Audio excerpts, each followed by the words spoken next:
সেদিনকে সকালবেলা ব্রেকফাস্ট করছিলাম গুড় দিয়ে পাউরুটি, এটা আমার খেতে কিন্তু হেভি লাগে।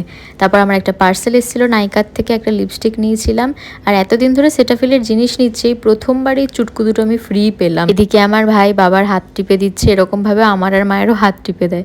তারপর লাঞ্চ করতে বসলাম, আমার মা এরকম ভাইকে সাজিয়ে সাজিয়ে রেখে দেয় খাওয়ার জন্য। প্রথমে ধনেপাতা বাটা খেলাম, তারপর চিংড়ি মাছ দিয়ে বাঁধাকপি খেলাম, তারপর আগের দিনের কাতলা মাছ ভাপা ছিল। আর আমি মাছের তেল খেতে ভালোবাসি বলে সবাই আমার জন্য এত তেল রেখে দিয়েছে জমিয়ে। তারপর ছিল চিকেন কষা। আর আমার আবার আরেকটা পার্সেল এসছে আজকে, আর এটা আমার সবথেকে ফেভারিট চকলেট, আমি ভীষণ ভালোবাসি গ্যালাক্সি খেতে। তারপর আবার সন্ধ্যাবেলা একটু বেরোনোর ছিল লেন্স কার্টে যাওয়ার জন্য, সেখানে বেরিয়ে পড়লাম। আর এই যে এনাকে নিয়ে যাওয়া হয়েছে, সুস্থভাবে তো বসবে না, এদিক ওদিক করে যাচ্ছে। আমি সেদিনকে এমনিই গেছিলাম, কিছু কেনার ছিল না। এদিকে হচ্ছে দিদা চশমা দেখছে, ওদিকে জ্যাম্মা বদ্দি ভাই ওরাও চশমা দেখছিল। তারপর সোনাইকেও এমনি এমনি নিয়ে যাওয়া হয়নি, ওকেও চশমা কেনানোর জন্যই নিয়ে যাওয়া হয়েছিল। যেই দেখছে ভিডিও করছি অমনি কোমরে হাত দিয়ে দাঁড়িয়ে পড়েছে। তারপর সবার এদিকে চশমার সিলেকশন হয়ে যাওয়ার পর ভাই আবার সানগ্লাস দেখছিল, আরে ঝিঙ্কু। তারপর সোনাইও আবার পরে নিয়েছে ওটা। তারপর আমরা চিপস খেলাম, তারপর বেরিয়ে জ্যাম্মা বদ্দি ভাই এগরোল খেলো, আমি আর ভাই আবার চাউমিন খেলাম হাফ হাফ করে, কেননা বাড়িতেও আবার চিকেন ছিল।